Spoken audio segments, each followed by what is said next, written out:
দর্শক, তারেক রহমানের দেশে ফেরা এটা বিএনপির অস্তিত্বের সাথে জড়িত।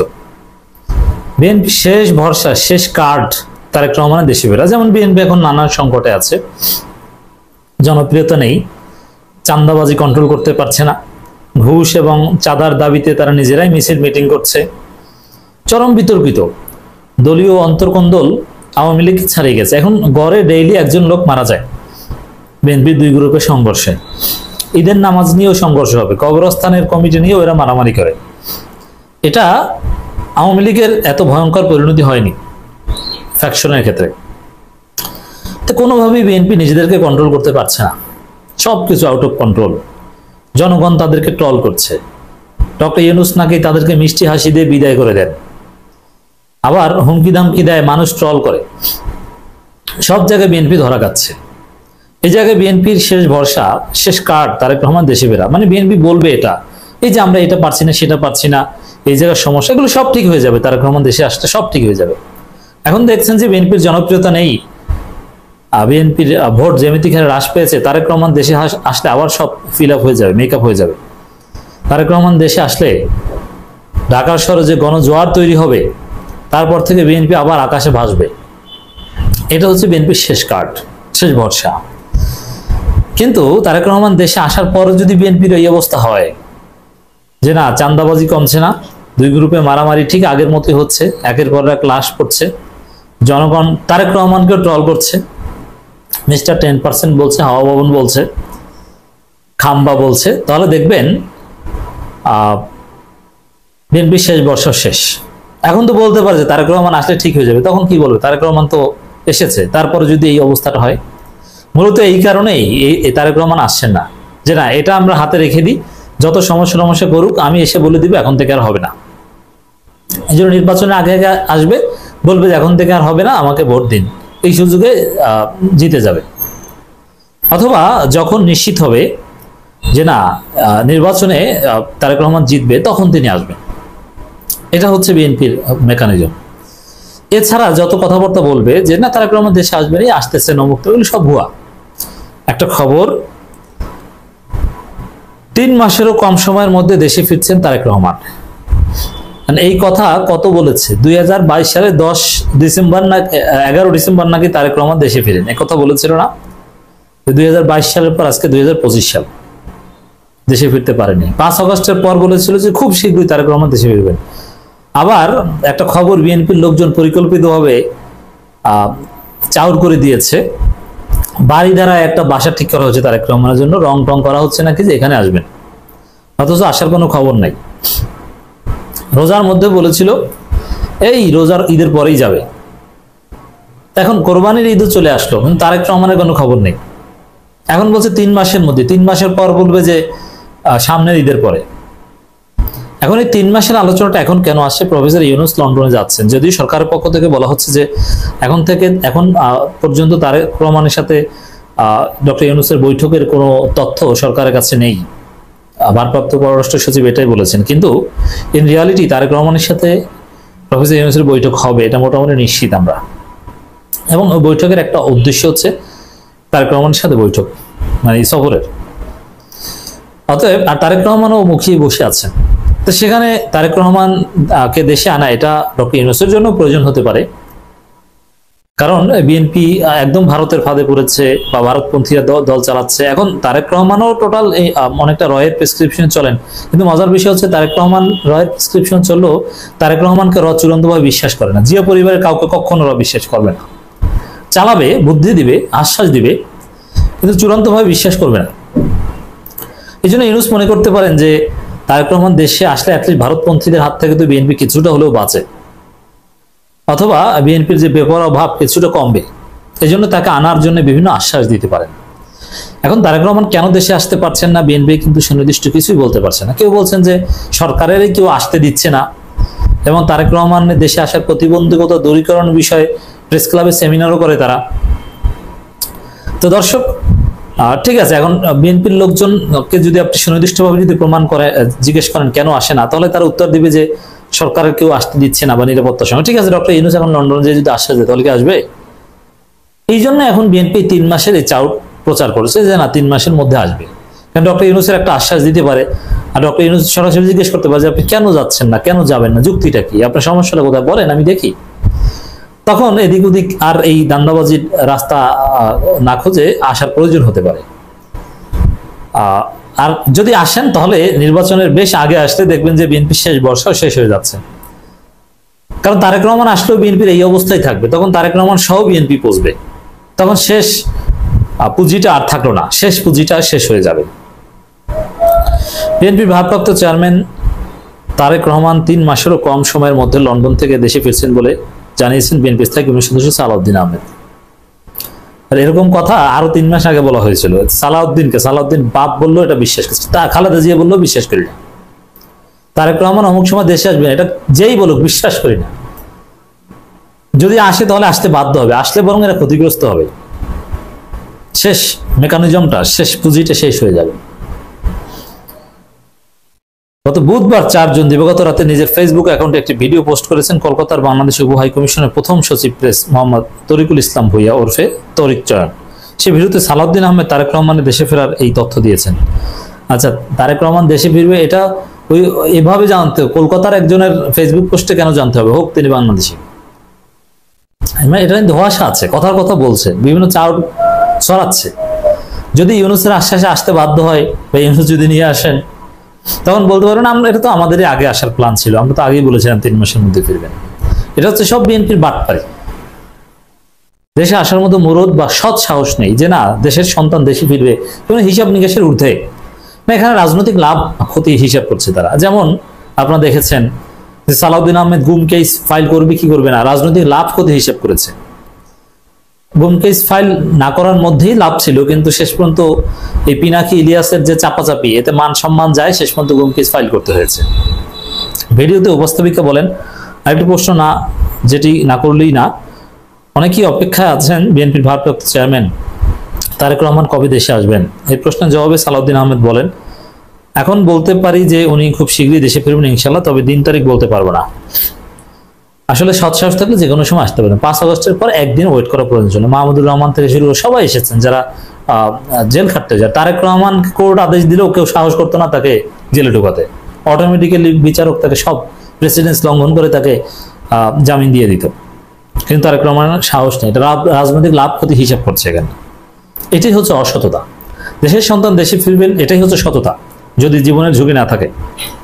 আর এখনো সব সুযোগ সুবিধা থাকা সত্ত্বেও দেশে আসছেন না, বরং জুবাইদা রহমান দেশে আসছিলেন, তিনি আবার চলে গেছেন, এটা হচ্ছে অসততা। এ সময় প্রশ্নকারী বলেন 3 মাসের মধ্যে, এর উত্তরে সালাউদ্দিন আহমেদ বলছেন তারও আগে। জনগণের কিছু মন্তব্য শোনাই। নির্বাচনের 6 মাস আগে কেউ অন্য দেশে বসবাসরত থাকলে তার প্রার্থিতা বাতিলের দাবি জানাই। মানে এটা নিয়েও বিতর্ক চলছে যে বিদেশে থেকে নির্বাচন করার সুযোগ যদি থাকে তাহলে মনে আসবেই না, আর বিদেশে থেকে নির্বাচন করতে পারবে না, এরকম একটা সশরীরে এসে হাজির হতে হবে নির্বাচন করতে হলে, এরকম সুপারিশ এসেছে সংস্কার কমিশনে। এটার আবার বিএনপির লোকজন বিরোধিতা করছে। টেলিফোনের নেতা ফিরে আসার কি দরকার, কেউ বলছেন ইমোর নেতা, ওনার উচিত হবে দেশে আসার পর ছদ্মবেশে দেশ ও দলের খবর নেয়া, পরিবারতন্ত্রের প্রতীক। এই হচ্ছে জনগণের মন্তব্য। দর্শক, বিএনপির বিরাট একটা অংশ ডক্টর ইউনূসের পক্ষে চলে গেল।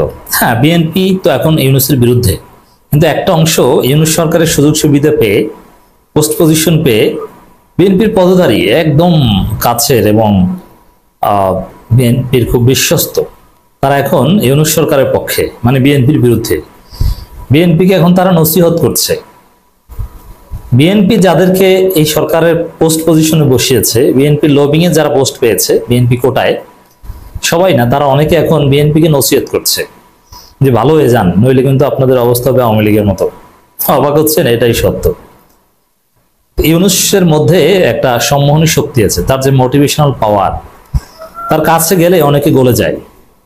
বিএনপিকে দেখেছেন না, বেশ কয়েকবার হাতা কাচিয়ে গিয়েছে, এবার ইউনূসের কাছ থেকে তফারফা করে আসবো, রোড ম্যাপ নিয়ে আসবো, বের হয়ে মিউ মিউ করে। ইউনূস এটাই, যে মাহমুদুর রহমান মান্না বলেছেন না যে প্রশ্নের জবাব দেন না, মিষ্টি হাসি দিয়ে বিদায় করে দেন। এর মানে কাউকে বিদায় করে দেওয়া এত সহজ তো না, বিদায় করে দিতে পারেন হাসি দিয়ে, এটা একটা ক্যাপাসিটি। সবার মিষ্টি হাসিতে তো আপনি বিদায় হবেন না, কিন্তু ইউনূসের মিষ্টি হাসিতে আপনি বিদায় হন। মানে ইউনুস ক্যান ডু দ্যাট, এটা ইউনুস। ইউনুসের সংস্পর্শে এসে বিএনপির অনেকে পাল্টে যাচ্ছে।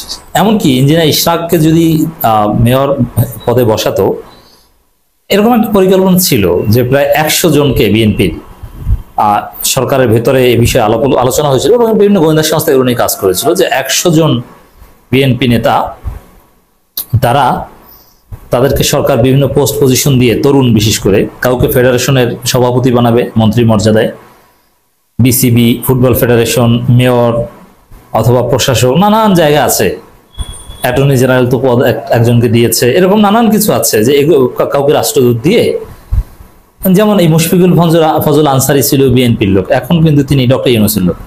এখন কি তিনি বিএনপির স্বার্থে কোনো কাজ বা কথা বলেন বা বলবেন না? তিনি কিন্তু পুরোদস্ত ডক্টর ইউনূস। সাংবাদিক মনির হায়দার থেকে ছিল আরো অনেক একটা বড় অংশ যারা পিওর বিএনপি পন্থী ছিল, তারা এখন অ্যাবসলিউটলি ইউনূস পন্থী। তারা বিএনপির ইন্টারেস্টের জন্য কাজ করছেন না বা করবেন না। আমি তো কয়েকজনের নাম বললাম। দর্শক, এরকম অনেক আছে বিএনপির ক্রিম। এমনকি এই যে বিএনপির পক্ষে ফডর করে কয়েকজন বের হয়েছে না, যেমন শাহেদ আলম, ইসকন শাহেদ বলা হয় যাকে, বা বিরানি খলিল, নানান লোকজন আছে। এরকম আরো কিছু লোক আছে যারা বিএনপির পক্ষে এখন বলে। তাদেরকে প্রেস মিনিস্টার বা নানান সচিবের মর্যাদায়, সিনিয়র সচিবের মর্যাদায় বিভিন্ন পোস্ট পজিশন দিলে কিন্তু এই ইউনূসপন্থী হয়ে যাবে। মানে এদেরকে নেওয়া কোনো, এবং সরকারের পরিকল্পনা আছে যে প্রয়োজনে তাদেরকে পোস্ট পজিশন নিয়ে যাওয়া হবে। দিন শেষে তারা বিএনপির পারপাস সার্ভ করবে না, ইউনূসের পারপাস সার্ভ করবে। এটা ইউনূস সরকার একটা বিশাল অর্জন। দর্শক, রাজনৈতিক দলের নেতাকর্মীরা আবারও আওয়ামী লীগের পথে হাঁটলে ইতিহাস আপনাদের ক্ষমা করবে না। অ্যাটর্নি জেনারেল এই কথা বলেছেন। এই কথার প্রেক্ষাপটটা কি? আওয়ামী লীগের পথে হাঁটছে বা আওয়ামী লীগের মতো আচরণ করছে অনেকটা বিএনপি। এটা দেখছেন এই বিএনপির সাবেক নেতা, বর্তমানে অ্যাটর্নি জেনারেল, একদম বিএনপির পদধারী নেতা। তিনি এখন বিএনপিকে উদ্দেশ্য করে, নাম তো আর বলা লাগে না, আমরা বলছি, নসিহত করছেন যে আওয়ামী লীগের পথে হাঁটলে কিন্তু আপনাদের অবস্থা আওয়ামী লীগের মতো হবে। এই কথাটা তো আমরা বলি বিএনপিকে, কিন্তু এই বিএনপি নেতা এখন বিএনপিকে বলছে। দেখবেন যে মনির হায়দার অথবা মুশফিকুল ফজল আনসারী বা আরো যারা পোস্ট পজিশন পেয়েছে প্রো বিএনপি, তারাও এটা বলবে বিএনপির পথে হাঁটলে আপনাদের অবস্থা আওয়ামী লীগের পথে হাঁটলে আওয়ামী লীগের মতো হবে। আপনি এগুলো ছাড়েন, এগুলো বন্ধ করেন, এটাই বাস্তবতা। অ্যাটর্নি জেনারেল মোহাম্মদ আসাদুজ্জামান বলেছেন, জুলাই বিপ্লবের চেতনা বৈষম্যহীন সমাজ ও ন্যায় বিচার প্রতিষ্ঠার চেতনা। দেখেন, এই অ্যাটর্নি জেনারেল আসাদুজ্জামান বিএনপি নেতা। এখন বিএনপি কিন্তু জুলাই বিপ্লবের চেতনার সাথে নাই, বা জুলাই চেতনার সাথে বিএনপি সম্পর্ক নাই, এগুলো বলে না। বিএনপির ওয়াজে জুলাই স্পিরিট, জুলাই ভিত্তিক, বৈষম্যহীন এইসব শব্দ কিন্তু নাই। তারা ৭১ বলবে কিন্তু জুলাই বলবে না, এটা বিএনপির স্ট্যান্স। কিন্তু সে স্ট্যান্সে কিন্তু এই অ্যাটর্নি জেনারেল নেই। তিনি ইউনূসের সুরে কথা বলছেন, এই জুলাই চেতনার সুরে কথা বলি ইউনূস। চমৎকার প্যারাডাইম শিফট। আওয়ামী লীগ গুম খুন মামলাবাজি, এখন মামলাবাজি তো বিএনপি করছে, টেন্ডার বাণিজ্য বিএনপি করছে, নির্বাচন ব্যবস্থাকে ধ্বংসের মাধ্যমে ফ্যাসিবাদ কায়েম করেছিল বিএনপি, তো সেম নির্বাচন ব্যবস্থা ধ্বংসের মাধ্যমে ফ্যাসিবাদ কায়েম করতেছে। এটা স্পষ্ট দেখতে পাচ্ছি। তারা যেসব সংস্কার বিরোধিতা করছে, যেভাবে সংস্কার আগে কারচুপি নির্বাচন চাচ্ছে, এটা এতে স্পষ্ট। আওয়ামী লীগ আজ হারিয়ে গেছে। রাজনৈতিক দল নেতাকর্মীরা আবারও আওয়ামী লীগের পথে হাঁটলে ইতিহাস আপনাদেরও ক্ষমা করবে না। এখন আওয়ামী লীগের পথে বিএনপি বাদে কেউ হাঁটছে না, এটা সবাই দেখছে। আওয়ামী লীগের পথে হাঁটছে অনলি বিএনপি। সেই বিএনপিকে নসিহত করছেন এই বিএনপি সাবেক নেতা কাম অ্যাটর্নি জেনারেল, যে ভালো হয়ে যান, নইলে আপনাদের অবস্থা কিন্তু খারাপ হবে। এটা একটা উদাহরণ। এরকম বড় বড় পোস্ট পজিশন যারাই পেয়েছে তারা কিন্তু ইউনূসপন্থী হয়ে গেছে। ইউনূসের সংস্পর্শে আসলে, চৌম্বকের সংস্পর্শে আসলে লোহা যেরকম চৌম্বক হয়ে যায়, ইউনূসের সংস্পর্শে আসলে বিএনপি সেরকম ইউনূস হয়ে যায়। আর ইউনূস বিএনপি এখন পাল্টা, আপনি এক অ্যালাইনমেন্টে বলতে পারেন না। আমরা বিশ্বাস করি লন্ডন সফরে তারেক রহমানের সাথে বৈঠক হলে একটা সমাধান আসবে। ঝিনাইদহে ২৪শে জুলাই গণঅভ্যুত্থানে শহীদ ও আহতদের পরিবারের সদস্যদের নিয়ে স্মৃতিচারণ ঈদ সামগ্রী বিতরণ অনুষ্ঠানের প্রধান অতিথির বক্তব্য নিয়ে কথা বলেন। আচ্ছা, বিএনপি তো একটা বড় দল, তারা নাকি ক্ষমতা আসবে নিশ্চিত। এই ২৪-এর শহীদদের জন্য, তাদের পরিবারের জন্য আহতদের জন্য বিএনপির কর্মসূচি কি? ঈদ কোরবানিতে গরুর গোশত টোস্ত দেওয়ার কোনো প্রজেক্ট আছে? নাই। তারেক রহমান এদের নিয়ে কিছু বলে না। এটা কিন্তু বিএনপির সাবজেক্ট না। এটা ইচ্ছাকৃতভাবে বিএনপি 24-এর বিরুদ্ধে অবস্থান নেবে, 24-কে ভুলিয়ে দিতে চাইবে, 24-কে ছোট করতে চাইবে। কারণ 24-এ বিএনপির স্টেক কম, কারণ তার চাইতে 71 নিয়ে রাজনীতি করলে বিএনপি সুযোগ বেশি পাবে, এটা বিএনপি মনে করে। অ্যাটর্নি জেনারেল মোহাম্মদ আসাদুজ্জামান বলেন, আওয়ামী লীগের আমলে 2008 সালের পরে 700 মানুষকে গুম করেছিল শেখ হাসিনা। এই গুম এটা নিয়েও কিন্তু বিএনপি সিরিয়াস না।